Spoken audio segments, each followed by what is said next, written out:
किसान अपने गांव की परेशानियों से बहुत दुखी था।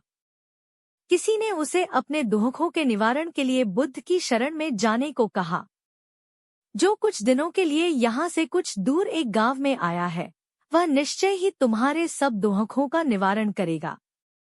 यह सुनकर किसान बड़ी इच्छा से बुद्ध की शरण में गया, यह सोचकर कि बुद्ध उसे उसकी समस्याओं, मानसिक पीड़ा, तनाव और दुखों से मुक्ति दिलाएंगे।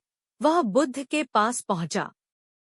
उसने बुद्ध से कहा कि हे बुद्ध, मैं एक किसान हूँ, मुझे खेती करना पसंद है, लेकिन बारिश कभी भी पर्याप्त नहीं होती और मेरी फसलें बर्बाद हो जाती हैं। पिछले साल मेरे पास खाने के लिए कुछ नहीं था और इस साल भी अत्यधिक बारिश के कारण फसल को बहुत नुकसान हुआ। मेरे पास खाने के लिए पर्याप्त भोजन नहीं है। किसान ने कहा, मैं शादीशुदा हूँ, मेरी पत्नी मेरा ख्याल रखती है, मैं उससे प्यार करता हूँ, लेकिन कभी कभी वह मुझे बहुत परेशान करती है और घर में बहुत क्लेश हो जाता है, जिससे मुझे लगता है कि अच्छा होता अगर वह मेरी जिंदगी में नहीं आती। मेरे निर्देशों का पालन नहीं करते। किसान लगातार बुद्ध को अपने दुखमय जीवन के बारे में ऐसी तमाम बातें बता रहा है।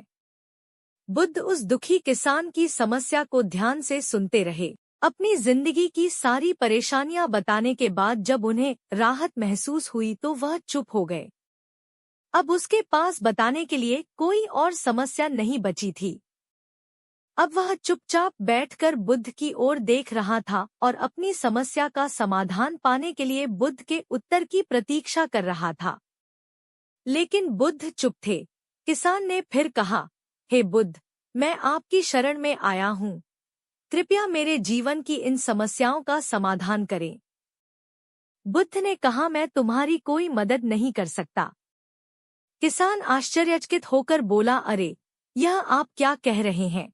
सब कहते हैं कि आप सबके दुख दूर कर देते हैं, तो क्या तुम मेरी समस्याएं हल नहीं करोगे? इसलिए कि मैं एक गरीब किसान हूँ। बुद्ध ने कहा, मुश्किलें हर किसी के जीवन में आती हैं। जीवन में दुख और परेशानियां आना स्वाभाविक है।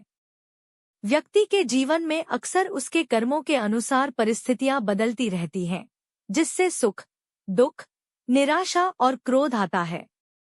नए रिश्तों का बनना, पुराने रिश्तों का बिगड़ना, रिश्तों में मिठास और कड़वाहट, ये सब सामान्य है।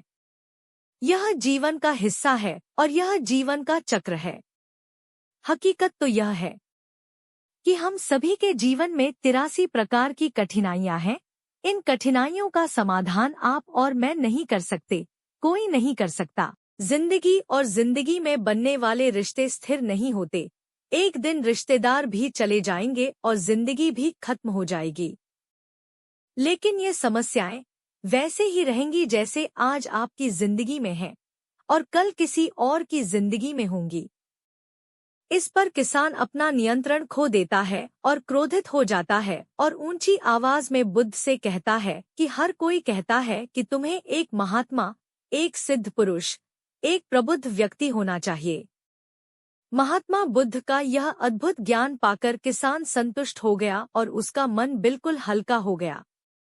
मन में जो समस्याएं परेशान कर रही थी, उनके प्रति जिज्ञासा शांत हो गई।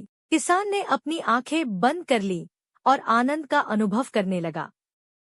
किसान को समझ आ गया और वह बुद्ध के चरणों में गिर गया।